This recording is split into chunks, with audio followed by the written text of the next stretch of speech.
Assalamu alaikum and good morning, my dear students. How are you all? Hope you are doing well. So I welcome all of you to today's biology class. So students, what all things we learned in the last class? We learned about the manures, different types of manures, fertilizers, and about irrigation methods in agriculture practices, right? So today we will be discussing about another important steps in agriculture practices, that are protecting from weeds, then about harvesting, then storage, and also about the animal husbandry. Okay, so let's move into the topics. So first we will look at the protection from weeds. So what do you mean by a weed? So in the fields, you know that there will be some undesirable plants growing naturally along with the crop. Is it? And such undesirable plants are called weeds. So the removal of weeds from the fields is called weeding.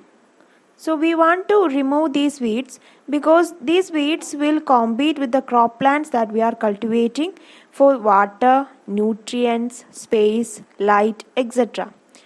So this will adversely affect the growth of our crop. So that's why the farmers will adopt many ways to remove these weeds and control their growth. So as we discussed earlier, the tilling of the soil before sowing the crops helps in uprooting and killing of weeds.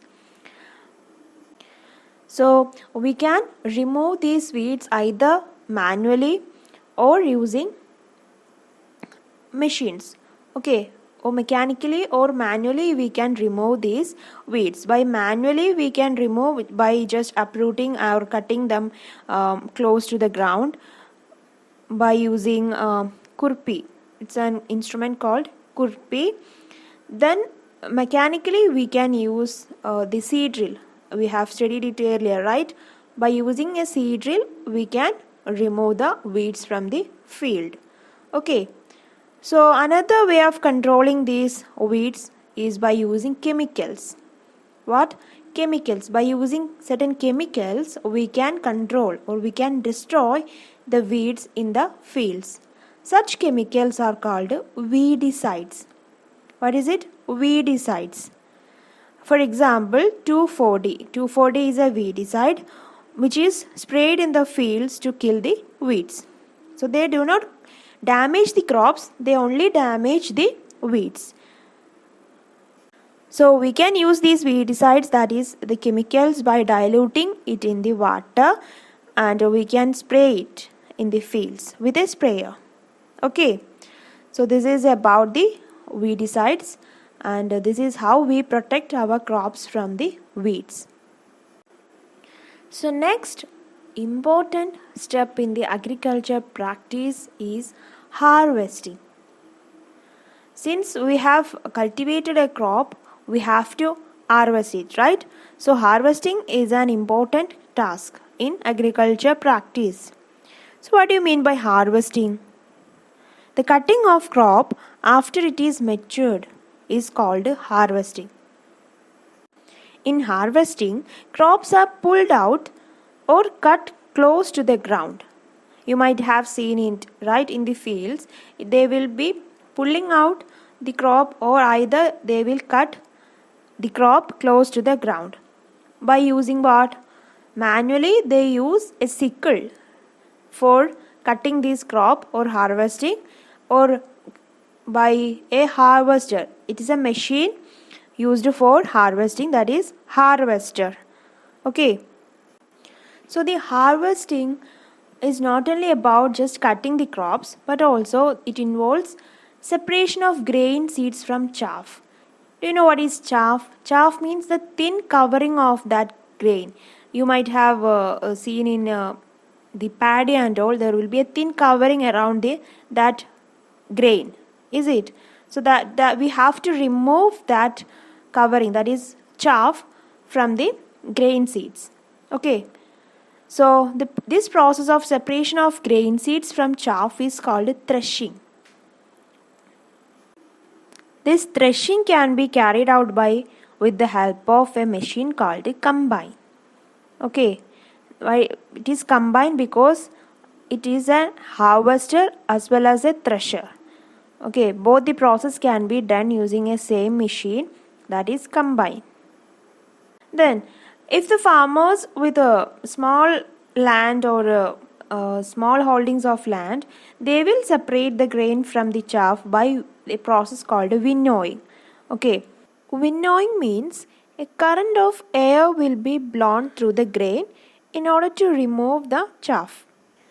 Or simply we can say removing the chaff from the grain seeds by using the or with the help of the wind. Okay, so due to the wind, the lighter chaff flies away and the heavier grains will fall down. Okay, this is how the chaff is separated from the grains. So you know that there are a lot of festivals in our country which is related to harvesting. Is it? So the season of harvesting brings a lot of happiness, as this is time when the hard work of farmers brings their result. So there are a lot of festivals which is associated or which is related with the harvest season, like Pongal, then Holi, Diwali, etc. Okay, these festivals are related with the harvesting time. So this is about harvesting. So the next important task is storage. So you know that if we have harvested the grains, we have to store it. So we will be storing it for a longer time. So that means we have to save it from moisture, insects, rats and other microorganisms. So these harvested grains will be always having high amount of moisture. Okay, so if these freshly harvested grains are stored without drying, they may get spoiled or attacked by organisms, making them unfit for use and for the germination. Okay, so what we have to do? We have to dry it properly in the sun to reduce the moisture before storing it. You might have seen the farmers will be drying their grains by spreading it, and they will be drying it under the sun. You might have seen it, right? Some of our homes, our mothers will also do the same. Okay, for storing these grains for a longer time. So this prevents the attack by the insect pests, bacteria and fungi. And how the grains will be stored? The farmers store these grains in jute bags or metallic bins. Okay, however, large scale storage of grains is done in silos and granaries to protect them from pests like rats and insects. So, do you know what is silos? Silos is like a metallic cylinder-like structure which is made up of metal, which will be airtight, okay, for storing these grains and petrol products and coal and all. There is a cylinder-like structure which is made up of metal, that is called silos. And granary is simply the storehouse for these grains, threshed grains. Okay, so next we will look at the food from animals. So as you learned, you know that we will depend on both the plants and animals for the food, right? We will depend the plants for certain kinds of food. Likewise, we will depend the animals for the food like milk, then egg, meat, fish, etc. Is it? So you can see a table in your textbook, that is activity 1.3. You have to complete that table.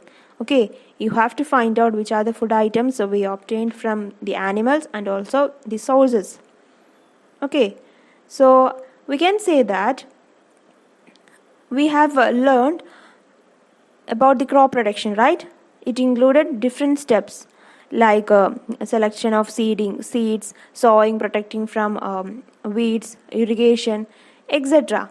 So likewise, if you are rearing animals, or if we are taking care of animals for obtaining food from them, we have to take care of them, right? So we have to provide them with the proper food, shelter and care. So this kind of rearing, or rearing the animals for obtaining food on a large scale, is called animal husbandry. Okay, we are rearing the animals on a large scale for obtaining food from them, and that is called animal husbandry. What kind of foods we will be obtaining from them? We will obtain milk from the cow, then meat from the buffalo, then eggs from the hen, then fishes, we will obtain the meat from the fishes. Is it so? Rearing these kind of animals on a large scale for obtaining food is called animal husbandry. Okay, so this is about the topic. So students, in today's class we have learned about protection from seeds, about harvesting, storage, and also about animal husbandry. So I think all of you have understood the topics. So we will meet in the live classes, though you can clear all your doubts. Okay, so that's all about today. We will meet in the next class. Thank you.